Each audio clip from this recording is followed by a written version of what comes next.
Salut YouTube, c'est Cédricman03 Allier. On se retrouve aujourd'hui pour une petite vidéo très courte de 10 minutes pour faire une petite analyse de ce qui se passe dans Yu-Gi-Oh! Donc voilà, j'aime bien faire ce genre de vidéo d'analyse. Donc voilà, je vais résumer très vite fait ce qui se passe dans Yu-Gi-Oh! Les sorties, les résultats dans les tournois et ce genre de choses. Et ensuite ce que je vais faire dans mes prochaines vidéos. Alors c'est parti. Donc là en ce moment nous sommes en plein tournoi national. Donc il y en a ouais, là on est en plein dans la saison des tournois nationaux. Donc pour ceux qui ne savent pas où se passera le CDF, ça sera à Beauvais le 12 et le 13 juin. Donc voilà, pour ceux qui auront la chance d'y aller, je vous dis merde et puis bonne chance, hein. Bon, bien sûr, je vais un peu parler du metagame. Donc voilà, il y a 7 decks qui font du résultat. Il y a Necrose qui est toujours au top, Necrose qui est toujours aussi fort malgré la petite banise qui est tombée dessus.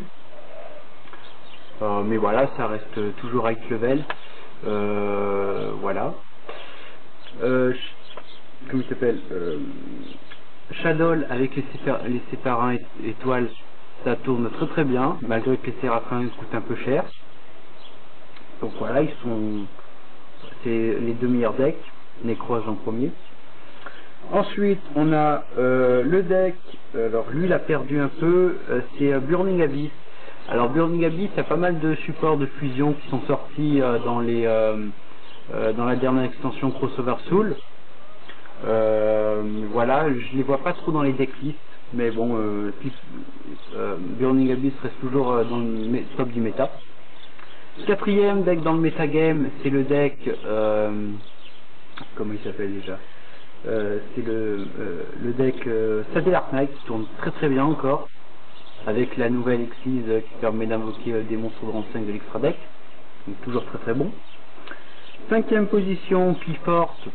Bon, Clifford il a énormément perdu, hein. Avant il était T1 avec avant la banisse, maintenant il a un peu ralenti, mais bon, ça fait partie du jeu. Donc Clifford 5ème position. 6ème position, nous avons le deck Spirit Beast avec les nouveaux supports Tefra qui font un peu plus parler du deck. Voilà, avec le sort de terrain. Et 7ème position, puis je vais m'arrêter là, hein, c'est le deck Volcanique. Voilà, qui est pas cher pour ceux qui n'ont pas trop d'argent, qui peuvent se le monter. Voilà, après il y a le deck héros, mais je le vois plus trop dans les tournois.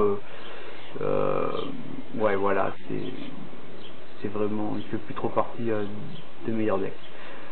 Voilà, donc je pense à peu près avoir tout résumé. Alors, qu'est-ce que je voulais dire d'autre?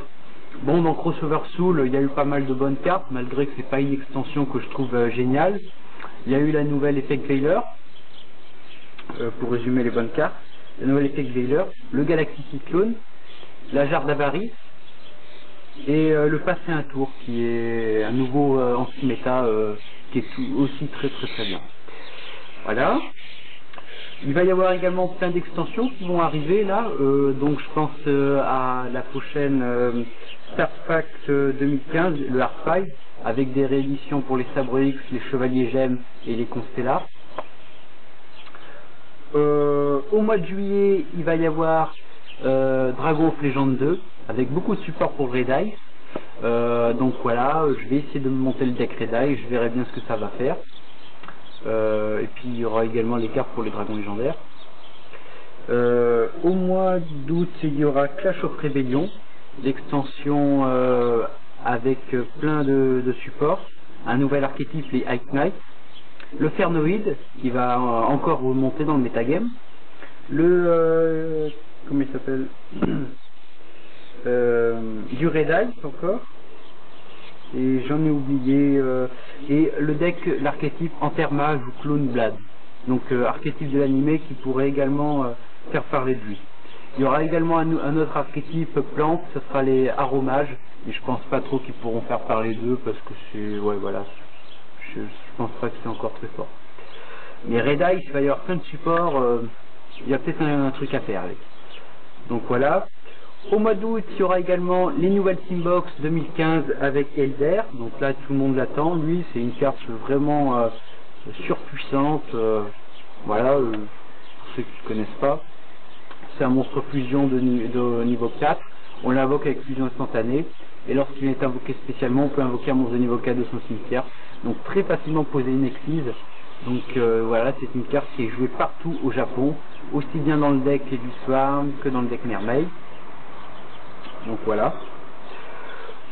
Donc au Japon, pour revenir un petit peu sur le metagame, donc il y a principalement deux decks qui sont au top, voire 4. Le premier deck, c'est le deck Mermaid, qui est toujours très très haut avec les nouveaux supports. Le deck Hero, à la différence du metagame TCG, qui est encore très très bon. Ensuite, deux autres decks qu'on peut rajouter en T2 ou T1 ou T0, enfin comme vous voulez. C'est Red Raptor, voilà, et le Clown Ban. Donc archétype très très bon qui arrive aussi, qui est également très apprécié. Donc voilà. Qu'est-ce que je voulais dire d'autre? Je ferai quelques petites vidéos de deck profile OCG pour faire une petite analyse de Yu-Gi-Oh! Donc voilà, vous pourrez mettre des petits commentaires pour voir les decklists OCG. Voilà. Pour les bannistes, on fera une analyse avec Bikuribo, parce qu'il y en a encore qui vont arriver, je pense que ça va au mois de juillet. Donc voilà, parce que j'aime bien discuter sur Skype avec lui pour opposer nos avis. Et puis voilà, je pense avoir tout résumé. Voilà. Donc si vous avez aimé cette vidéo, je vous invite à liker ma page Facebook Cédric03. Mettez un clic sur la vidéo et abonnez-vous à ma chaîne. Allez, ciao tout le monde.